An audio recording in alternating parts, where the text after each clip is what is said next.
And so, the prophecy unfolds. We begin this week's episode with an unsurprising plot twist. She's headed to the hospital. I'd fake shock at this point, but Amberlynn needing medical attention is less a narrative arc and more a recurring motif. It's like the laugh track in a sitcom or the distant sounds of war zone sirens. It's predictable, it's tiresome, and it's avoidable. I think from her title we're meant to feel suspense, pity, maybe even fear, but those spoons have long since been spent. She treats crisis like content and illness like branding. It's part of her aesthetic, so let's see what she has to say. She begins with her traditional greeting, pretending to be radiant, renewed, and spiritually aligned with her audience. As if a single affirmation from the void cured her cellulitis, restructured her brain chemistry, and wiped the crumbs off her shirt. We're informed that she's feeling so much freaking better, which in Amberlynn terms usually means I didn't die this week, so I must be thriving. She talks about her live streams. According to her, it's not chaos, it's a roller coaster. A thrilling, exhilarating Amberlynn coaster of giggles, shrieks, meltdowns, and the occasional edible sob. She says this like it's charming, but it isn't. It's tragic. It's not even content, it's just carnage with a super chat button. And of course, after announcing a bold, decisive change to her live streams, she's not doing it. Apparently a comment from a stranger sent her spinning into reverse. She's just a human suggestion box. She's malleable. We're less than 2 minutes in and she's already contradicted herself, declared victory over nothing, and turned indecision into an art form. And then we get to hear her talk about a protein bar with the same breathless reverence that others reserve for spiritual epiphanies or marriage proposals. She unwraps it with the trembling glee of someone discovering fire. Or at least discovering fire that tastes vaguely like synthetic marshmallow and broken promises. She insists that it tastes like candy. No protein taste at all, she proclaims, wide-eyed like she's found the cure for everything wrong in her life. We're at the point where a protein bar is a transformative experience. Never mind nutrition, never mind the 10,000 calories she'll conveniently forget to count later. No, it's all about this texture, and it's just like a marshmallow. She says it's a 9.5 out of 10. Not because it changed her health, not because it fills her up, but because it doesn't taste like what it is. That's the standard now. As long as it doesn't remind her that she's supposed to be healing, it's perfect. We are one step away from her reviewing Flintstones vitamins like they're Michelin star meals. We get to hear her ramble about her latest Amazon haul, and it's like Christmas morning for the chronically avoidant. Shower sandals, dish soap, headphones, and not a single purchase that actually addresses the crises in her life. It's like watching someone whose house is on fire buy new curtains. But don't worry, they're pink and that's all that matters. The slippers are a favourite, which in Amber terms means I've bought this exact thing 3 dozen times before because growth terrifies me. Meanwhile, the dish spray is a nostalgic throwback. You know you're in trouble when the highlight of your week is reuniting with dish spray. Nothing says healing journey like reminiscing about detergent. We even get a tech support meltdown.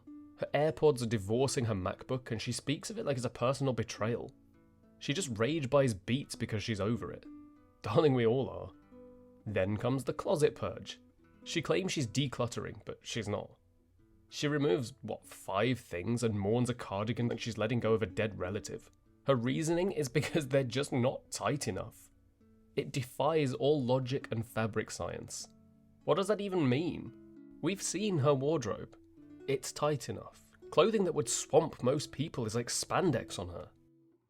We get a brief update on her doctor situation. It's a whisper of urgency wrapped in cotton wool and procrastination. She's now just so interested in GLP-1s, conveniently after being denied access.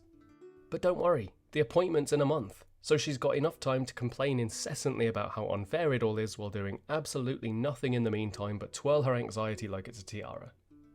And just as the whimper of accountability threatens to take root, bam, we're at bingo. Attempting to win money she'll just squander on pink slippers and protein bars she won't eat. She tells us that she gave away part of her winnings, as if charity makes the indulgence noble. You're not Robin Hood, Amber. And then we pivot to Mother's Day with a dramatic monologue that makes everyone's grief about her. Infertility, death, fur babies, the complete emotional bingo card. It's the hallmark card of victimhood. And of course it's scented with her typical manipulation.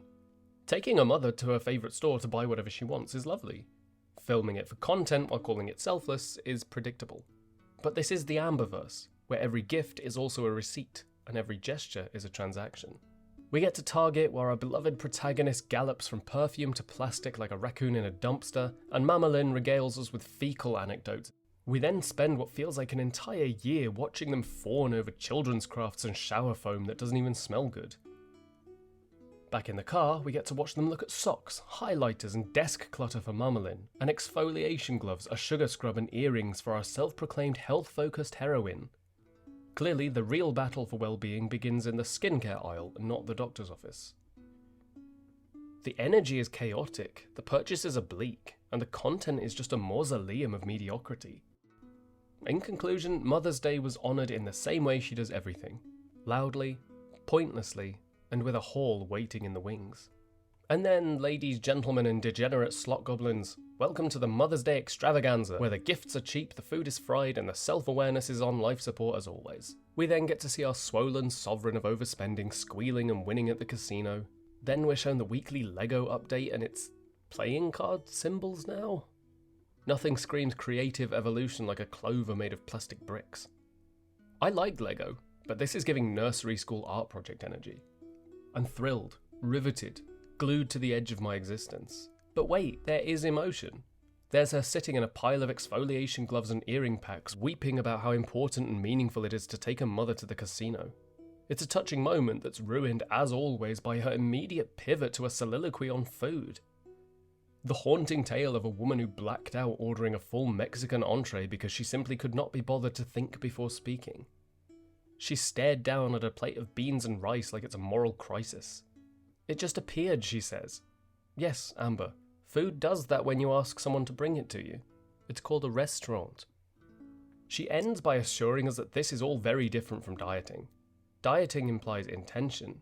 This is just a self-inflicted feeding frenzy. And then, beloved viewers, we transition from food meltdowns and casino floor grime to divine wisdom, courtesy of 3 decks bought during a manic Amazon spree.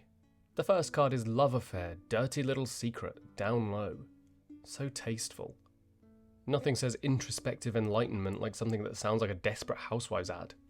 Her interpretation? It's because I'm not sharing my love life anymore. No, darling. The card said Secret Tryst, not dropped for being awful. But fine. Let's pretend that vagueness equals spiritual discretion. Card 2 is the Axolotl, nature's adorable little water gremlin of regeneration. The card tells her that she can heal. It's uplifting. A creature that regrows limbs is now her emotional support salamander. But regeneration requires motion, not stagnation, not sitting in your own filth hoping a miracle swims by. It's about doing the work, and buying exfoliating gloves does not count. Card 3 is Remove the limiting labels you're wearing. It's a powerful message if it wasn't being filtered through a woman who slaps the misunderstood victim label on herself every time she's held accountable. The irony is so dense it has its own gravitational pull. She wraps it up by saying the universe keeps telling her that she's capable and loved. No, Amber. You keep pulling cards that say that because you only read the decks that coddle you. You're not healing. You're mainlining validation and calling it growth. But then, here it is. The inevitable health crisis segment, brought to you with a shaky voice, performative tears, and a full rundown of her medical file like she's anchoring the 6 o'clock news. It's just crazy to me that she's vlogging in the middle of chest pains. Better call 911, but we have to set up the camera first. She claims she's terrified, overwhelmed, doesn't know what to do, but she still somehow musters the strength to detail it all on camera like a confessional booth.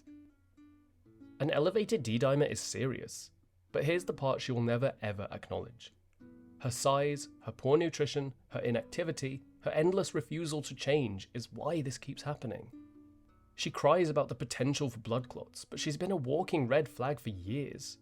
And instead of facing it, she wraps it up in drama and uploads it for monetization. She says the ER staff treated her kindly, which is good. I don't want bad treatment for anyone. But the only reason she's shocked by it is because she expects to be coddled and treated like royalty while refusing to help herself. And don't even start with the whole "this happened right as I was trying to get healthy." No, you went to bingo. You bought sugar scrub and exfoliating gloves. You're not changing your life, you're just recording your symptoms. I feel like I should care more, but why even bother? It's a sick little paradox. We should care. A person having chronic health issues, spiraling emotionally, crying over mortality, it should hit some note of compassion.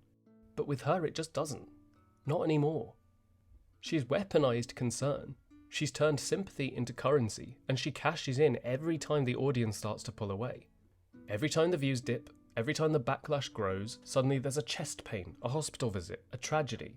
And it's always just vague enough to be alarming, just dramatic enough to stir a panic, but never so serious that she can't film herself mid-crisis. So I don't feel bad, and you probably shouldn't either. We've been conditioned to not care. She's cried wolf one too many times and everyone has moved on. At what point do you stop offering lifelines to someone who builds a business on refusing them? She'll dangle fear like bait, milk every hospital bracelet for clicks, and walk away smug with nothing to show for it but a new Amazon haul and another king-sized almond joy. We're not cruel for being numb to it. We're just tired. She can sob on camera all she likes. Just don't expect me to pretend like it means something now.